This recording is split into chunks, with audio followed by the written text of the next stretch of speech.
Hi ஷோகாலிஸ். இன்னைக்கு நம்ம தமிழ்நாட்டில் என்ன நடக்குது? பயங்கரமான ஒரு கன்ஃபியூஷன் தான் நடக்குது. எல்லா அட்டிக்கடையிலையும் அவ்வளோ கூட்டம், எல்லா கூட்டமும் பேசுகிற ஒரே விஷயம், விஜயை ஆட்சி அமைக்க விடுவாங்களா மாட்டாங்களா, டிவிக்கே கவர்மெண்ட் ஃபார்ம் பண்ணுமா பண்ணாதான். இதே தான். எலெக்ஷன் முடிஞ்சு 4 நாள் ஆச்சு, இன்ன வரைக்கும் கவர்மெண்ட் ஃபார்ம் பண்ண விடலை. கவர்னர் ஏன் இப்படி ஒரு கேமை விளையாடுறாரு? விஜய் சப்போர்ட் தேடுறாரு, அந்த சப்போர்ட் கிடைக்குமா இல்லையா? ஏடிஎம்கே எம்எல்ஏஸ் எல்லாம் புதுச்சேரி ரெசார்ட்டில் எதுக்கு பதுக்கி வச்சுருக்காங்க? காங்கிரஸோட ப்ரொட்டஸ்டோட டீட்டெயிலிங் என்ன நடக்குதுன்னு சொல்கிறதுக்கு முன்னாடி என்ன நடந்துச்சுன்னு ஒரு சின்ன ரீகேப் பார்த்துடலாம் நண்பர்களே. ஏப்ரல் 23, 2026 சட்டமன்ற தேர்தல் நடந்துச்சு. மே 4 ரிசல்ட் வந்துச்சு. என்ன ரிசல்ட்? வரலாறு சாதனை. இப்படி ஒரு ரிசல்ட் யாருமே பார்த்ததில்ல. எல்லாத்தையும் பீட் பண்ணி அடித்து தள்ளிட்டு டிவிக்கே 108 இடங்களில் முன்னிலை வகிச்சாங்க. டிஎம்கே 59 ஆண்டுகளாக ஏடிஎம்கேவும் டிஎம்கேவும் மாறி மாறி ஆட்சி பண்ணாங்க. ஆனால் இந்த வாட்டி அதை உடச்சி தூக்கி எறிஞ்சது டிவிக்கே. புது கட்சி. ஆனால் அவங்க போட்டியிட்ட இடங்கள் 234, ஜெயிச்ச இடங்கள் 108. இது ஒரு சாதாரண விஷயமே கிடையாது.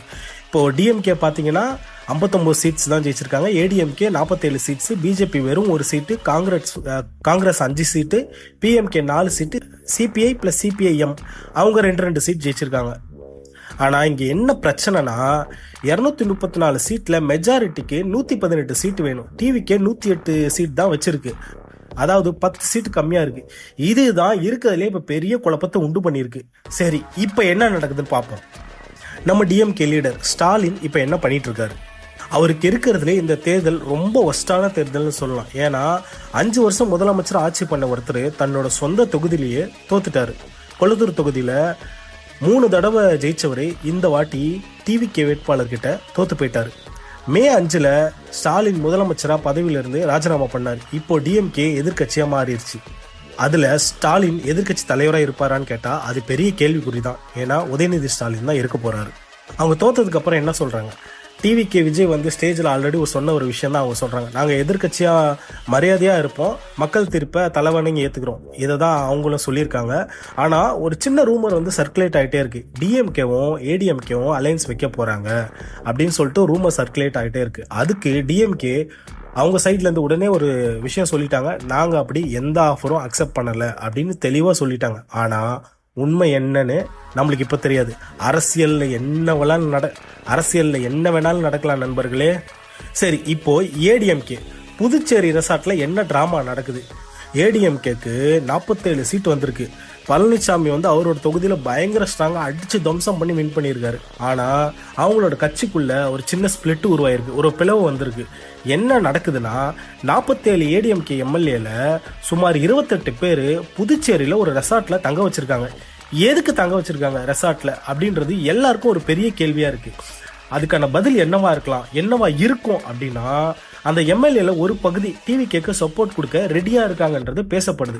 பழனிசாமி அபிஷியலா சொல்லிட்டாரு, நாங்க டிவிகேக்கு சப்போர்ட் பண்ண மாட்டோம் அப்படின்னு சொல்லிட்டாரு. ஆனா உள்ளுக்குள்ள ஒரு சின்ன உள்குத்து இருக்கு. ஒரு குரூப் விஜய்க்கு சப்போர்ட் கொடுக்க ரெடியா இருக்காங்க. இது உள்ள இருந்து வெளில வந்த நியூஸ். இந்த நியூஸ் பொய்ன்னு ஒரு பக்கம் சொன்னாலும் இன்னொரு பக்கம் உண்மையா இருக்கும்னு பாதி பேர் சொல்லிட்டு தான் இருக்காங்க.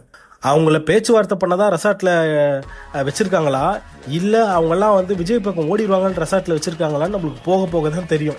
ஆனா இந்த ஏடிஎம்கேவோட ஸ்பிளிட்டான டெசிஷன் வெளியில வந்துருச்சுன்னா டிவிகேக்கு பெரிய சப்போர்ட் கிடைக்கும். அதுதான் டிவிகேயோட ஃபியூச்சரை டிசைட் பண்ணும்.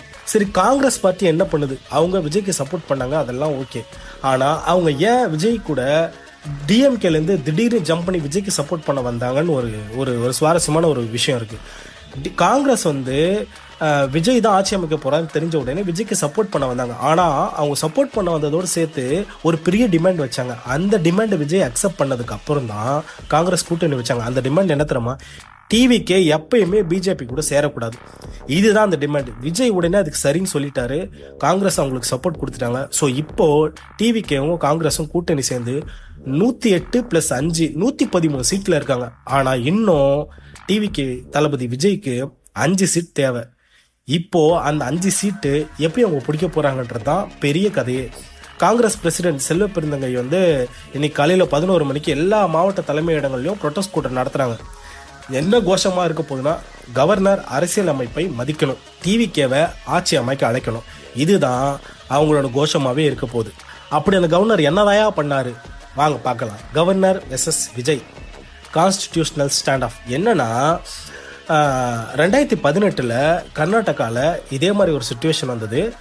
2018 கர்நாடகாவில் இப்படி தான் ஒரு சுச்சுவேஷன் வந்தது. ஆனால் அப்போது கவர்னர் வந்து ஃபஸ்ட்டு வந்து சிஎம்மா ஓத் எடுக்க வச்சுட்டு அதுக்கப்புறமா வந்து மெஜாரிட்டியை ஃப்ளோரில் ப்ரூவ் பண்ணுங்கன்னு சொல்லிட்டார் ஃப்ளோர் டெஸ்ட்டில். ஆனால் இப்போது 2026 தளபதி விஜய்க்கும் அதே தான் நடக்குது. ஆனால் ஒரு சின்ன மாற்றம் என்னென்னா, அவர் மெஜாரிட்டியாக 118 இடங்கள் காமிக்கணும். அவர் வந்து 108 + 5 113 சீட் காமிச்சிருக்காரு. ஆனால் ஜெயிச்ச 4 நாளாவது இன்ன வரைக்கும் கவர்னர் சிஎம் ஓத் எடுக்கணும்னு சொல்லிட்டு விஜயை கூப்பிடவே இல்லை. இது கான்ஸ்டிடியூஷனல் ரைட்ஸ்க்கு அகேன்ஸ்டான ஒரு விஷயம். இதனால தான் காங்கிரஸ் வந்து ஒரு ப்ரொடெஸ்ட் வந்து பண்ணுறாங்க. சிங்கிள் லார்ஜஸ்ட் பார்ட்டியாக விஜய் இருக்காரு.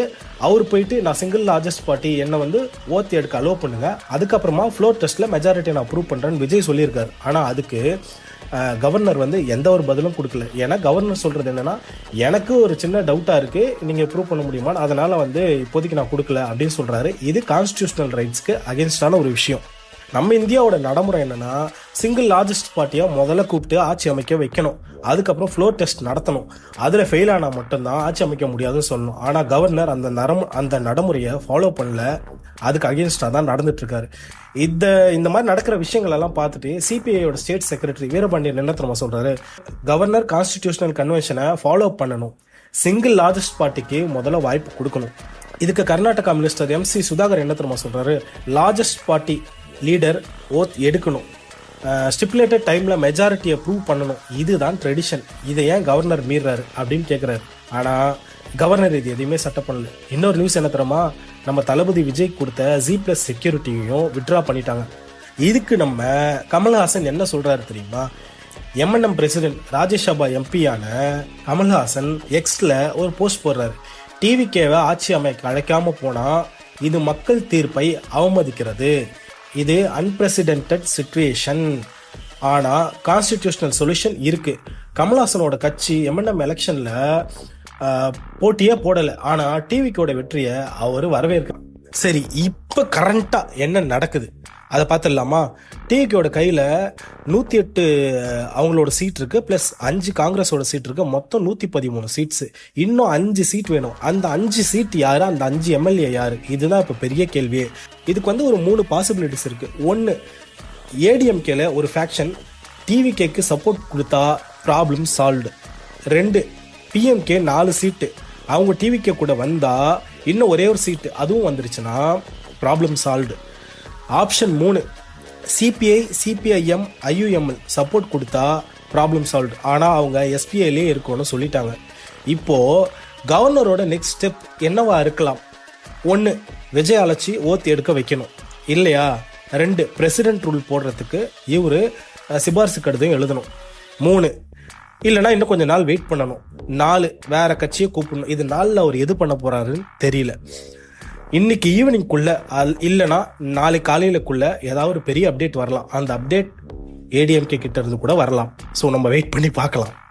சரி, இப்போ இதில் என்னோட ஒப்பீனியன் என்னன்னா, மக்கள் வந்து கிளியராக வந்து அவங்களோட ஓட் மூலியமாக சொல்லிட்டாங்க 108 சீட் வந்து விஜய்க்கு போயிருச்சு. ஸோ விஜய் தான் ஆட்சி அமைக்கணுன்றதை அவங்க ஓட் போட்டே சொல்லிட்டாங்க.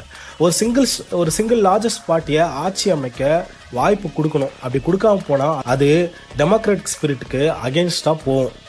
அதே சமயத்தில் கவர்னரோட ஆர்கியூமெண்ட்டும் ஒரு வகையில் வேலிடாக இருக்குது. என்னன்னா, மெஜாரிட்டி இல்லாமல் ஆட்சி அன்ஸ்டேபிளாக போச்சுன்னா என்ன நடக்கும் அப்படின்றதுல அவர் ஒரு கொஸ்டினாக வைக்கிறார். பட் அதுக்கு பதிலாக என்ன இருக்குன்னா, ஃப்ளோர் டெஸ்ட்டுன்னு ஒன்று இருக்குது. நீங்கள் ஃப்ளோர் டெஸ்ட்டுக்கு அலோவ் பண்ணுங்கள், ஃபஸ்ட்டு ஓட்டு எடுக்க வைங்க, அதுக்கப்புறம் ஃப்ளோர் டெஸ்ட்டுக்கு அலோவ் பண்ணுங்கள். அங்கே வந்து நீங்கள் நம்பிக்கை ஓட்டு எடுங்க, அங்கே வந்து ஒர்க் அவுட் ஆகலைன்னா கேன்சல் பண்ணுங்கள். இதை ஏன் பண்ண மாட்டுறாங்கன்றது தான் தெரியல. உங்களுக்கு என்ன தோணுதுன்னு நீங்கள் கமெண்ட்டில் சொல்லுங்கள் மக்களே. விஜய் சிஎம் ஆவாரா இல்லை சிஎம் ஆகாமல் போவாரா? ஸோ இதெல்லாம் தான் நம்ம தமிழ்நாடு அரசியலில் நடந்துட்டுருக்கு. கரண்ட் அப்டேட் இதுதான். இதுக்கப்புறம் ஒரு அப்டேட்ஸை நான் உங்களுக்கு இன்னொரு வீடியோவில் போடுறேன். நன்றி மக்களே, பபாய்.